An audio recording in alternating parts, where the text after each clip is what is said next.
Shalom, saudaraku yang dikasih Tuhan. Kembali kita mau memuji Tuhan. Kita juga mau belajar firman Tuhan. Biarlah setiap firman yang ditaburkan pada setiap hari adalah firman yang terbaik yang Tuhan berikan. Kita belajar terus dari kebenaran-kebenaran firman, supaya kita terus dipulihkan, kita terus dibersihkan, dan hati kita dibereskan, dimurnikan. Kita naikkan satu pujian, betapa aku mencintaimu. Oh,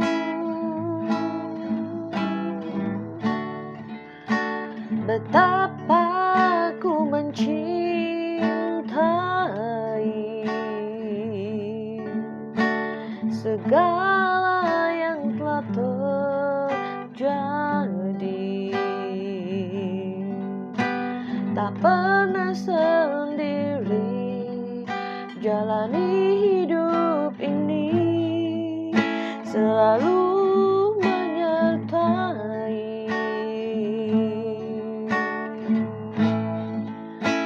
Betapa aku mencintai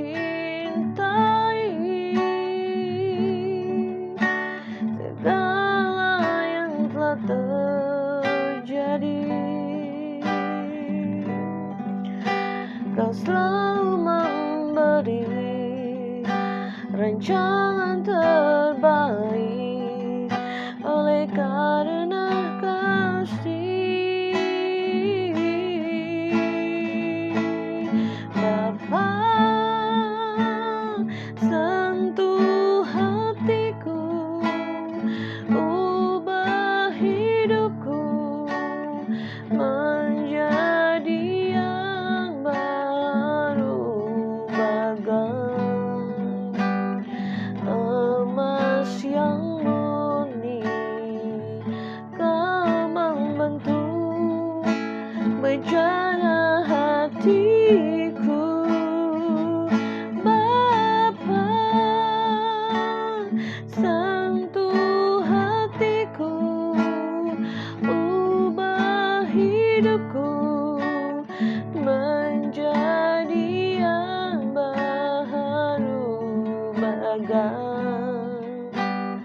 emas yang murni, yang tiada pernah berhenti.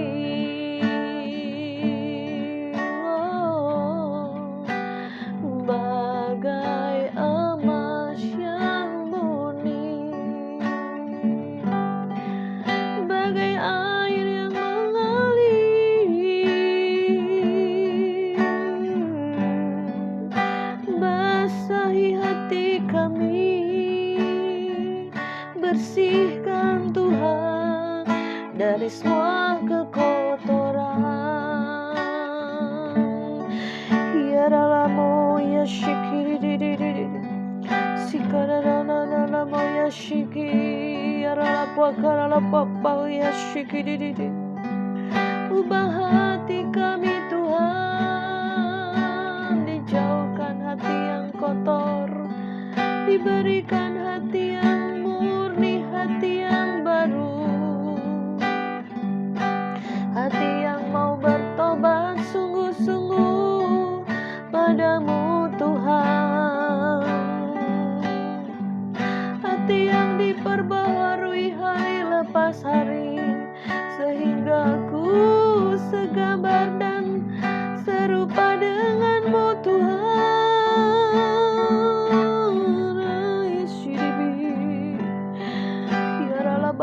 Bayar syakara papaya, selidiki aku, lihat hatiku, apakah ku sungguh mengasihimu Yesus, Kau yang maha tahu dan menilai hidupku. Tak ada yang tersembunyi bagimu. Telah kulihat kebaikanmu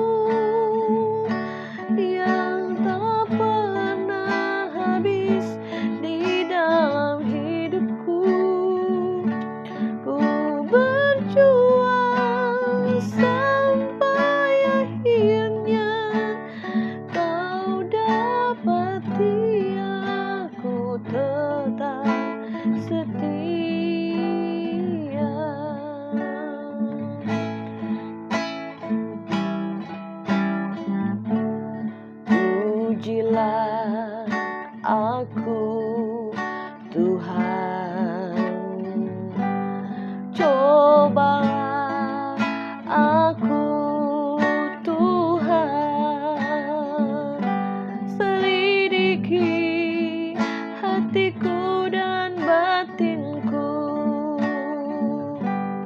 matamu tertuju padaku. Aku cinta padamu Tuhan, aku rindu hadirat-Mu Tuhan, selidiki hatiku dan batinku, mataku tertuju padamu. Ku nyanyi Hosana bagi Rajaku yang duduk di tahta. Aku muliakan dan kuagungkan, Kau layak disembah, Kau layak disembah, Kau layak Tuhan, Kau layak disembah. Benar Tuhan, kami mengasihi mencintai-Mu. Selidikilah hati kami yang terdalam. Selidiki Tuhan, buang semua kotoran-kotoran di hati kami yang terdalam, sekalipun kami kadang tidak menyadari apa yang masih ada di dalam hati kami yang tidak benar, tidak kudus dan tidak menyenangkan hati-Mu. Kau angkat Tuhan, Kau keluarkan, biar melalui segala masalah kehidupan kami, membuat kotoran-kotoran dalam hati kami keluar semua Tuhan, sehingga kami dimurnikan, dibersihkan. Kau menyelidiki yang terdalam, beri hati yang baru Tuhan, supaya kami boleh mengasihi Tuhan, supaya kami punya hati yang benar, hati yang tulus, hati yang kudus, hati yang murni. Dan biarlah kami boleh mengasihi Tuhan dan mengasihi sesama dengan kasih Kristus. Terima kasih Bapa, Engkau selalu menasihati kami untuk menjaga hati kami dengan segala kewaspadaan, karena disitulah tersimpan kehidupan. Terima kasih Bapa, di dalam nama Yesus kami sambut firman-Mu. Haleluya, amin. Puji nama Tuhan. Saudara, kami bersyukur pada saat ini kita boleh lagi belajar akan firman Tuhan. Ada firman Tuhan yang ditaruh dalam hati kita, yaitu saya bacakan ya di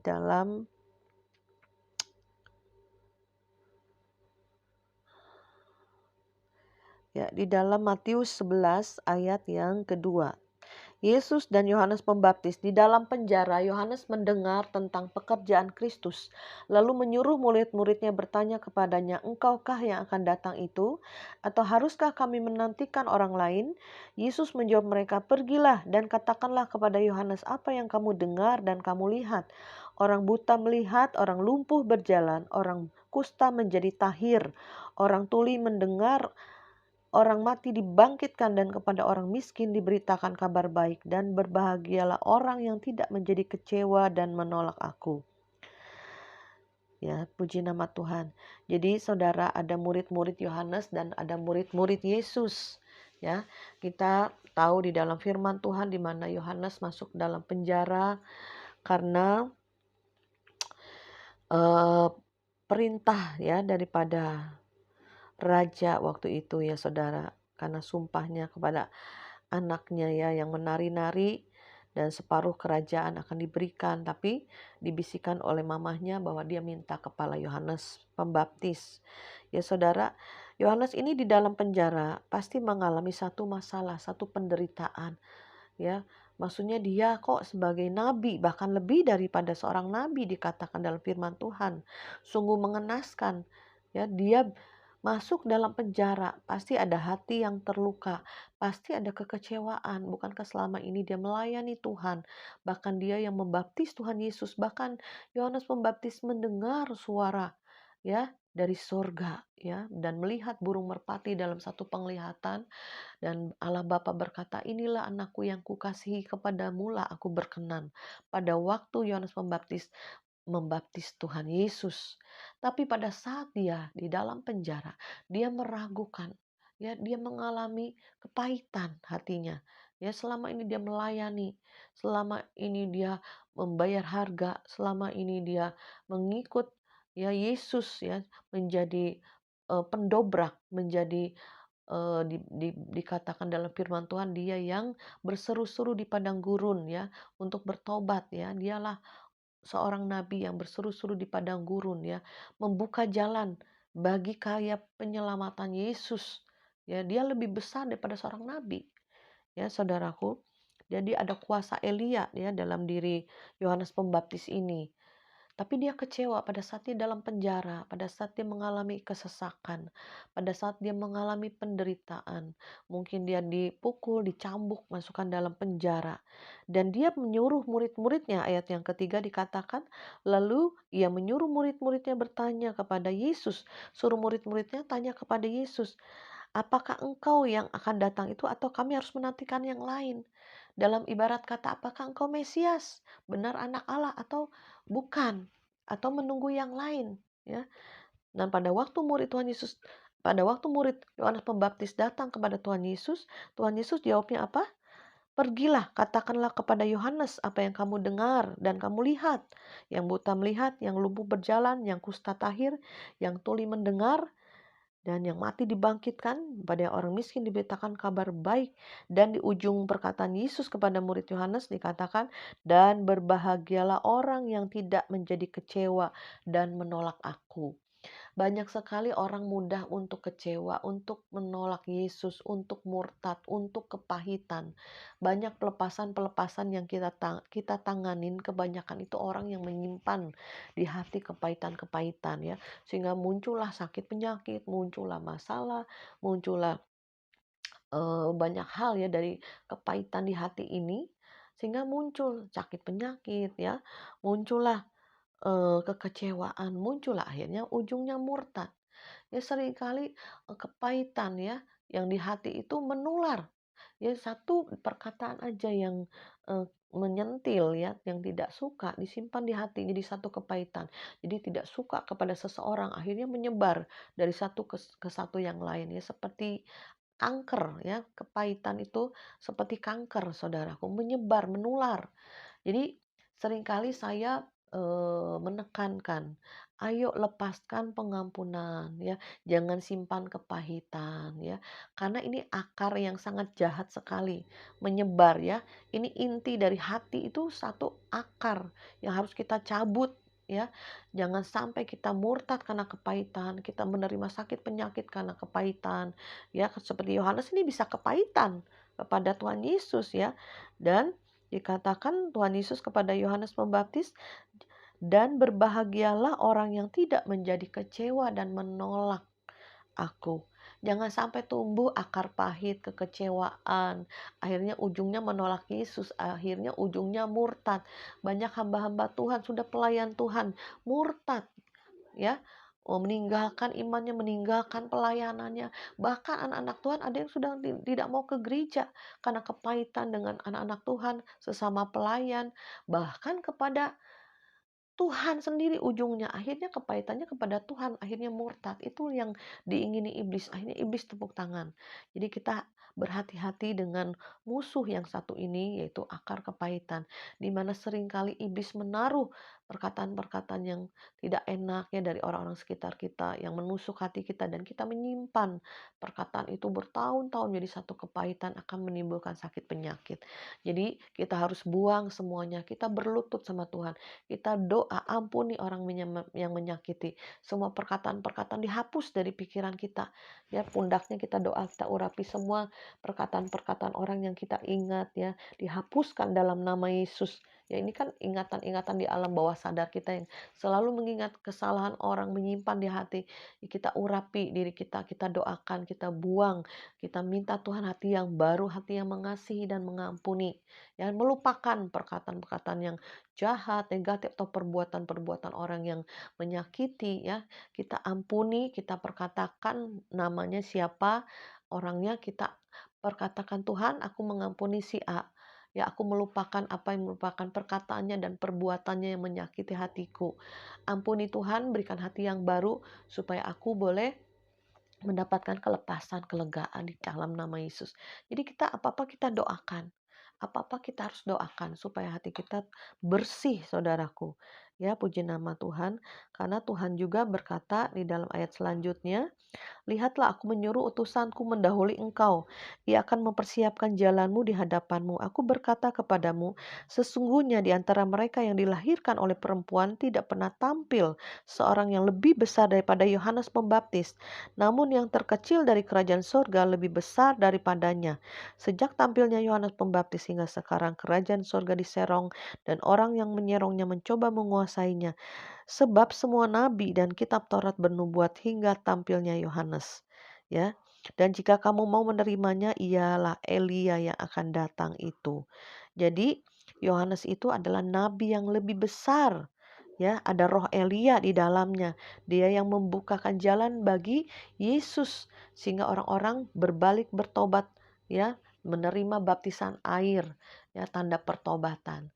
Jadi saudara, kita kembali lagi diingatkan Tuhan, jangan simpan kepahitan, jangan simpan kekecewaan, jangan meragukan Tuhan, jangan meragukan kasih Tuhan, jangan sampai tumbuh akar pahit dalam hatimu, ya, walaupun masalahmu banyak, bebanmu belum selesai, sakitmu belum selesai, ujian dalam hidupmu belum selesai, tapi percayalah dengan iman bahwa Tuhan pasti menolong, Tuhan pasti mengasihi kita, Tuhan beserta kita.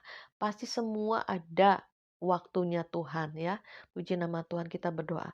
Terima kasih Bapa di dalam nama Yesus. Saat ini kami mau buang semua roh kepahitan, roh yang mempertanyakan Tuhan, roh yang kecewa saat ini dihancurkan di dalam nama Yesus terhadap orang-orang yang menyakiti hati kami. Kami mintakan anugerah Tuhan, berkati mereka yang menyakiti setiap hati, dan biarlah kami boleh punya hati yang mengampuni pada orang-orang, dan kami juga dibersihkan hati kami, punya hati yang murni, hati yang bersih, hati yang tulus. Tuhan, kami buang semua roh kekecewaan, roh keputusasaan, roh kepahitan apapun karena masalah hidup yang bertubi-tubi ataupun orang yang menyakiti hati kami. Biarlah kami lepas bebas saat ini di dalam nama Yesus. Roh Kudus, roh kebebasan yang memerdekakan kami sehingga kami mendapatkan kelegaan, kelepasan, sukacita, damai sejahtera melimpah-limpah mengalir dalam hidup kami. Terima kasih Tuhan Yesus, kami serahkan roh jiwa tubuh kami ke dalam tangan-Mu. Pimpin kami Tuhan dalam kehidupan kami seterusnya selanjutnya. Bersama Tuhan kami pegang erat-erat Engkau dan tidak pernah akan kami lepaskan karena Engkau ada di dalam kami di dalam Engkau, dan Engkau selalu berserta kami, Immanuel. Dalam susah senang selalu Engkau ada dalam hidup kami. Dalam nama Yesus kami ucap syukur dan berdoa. Haleluya. Amin.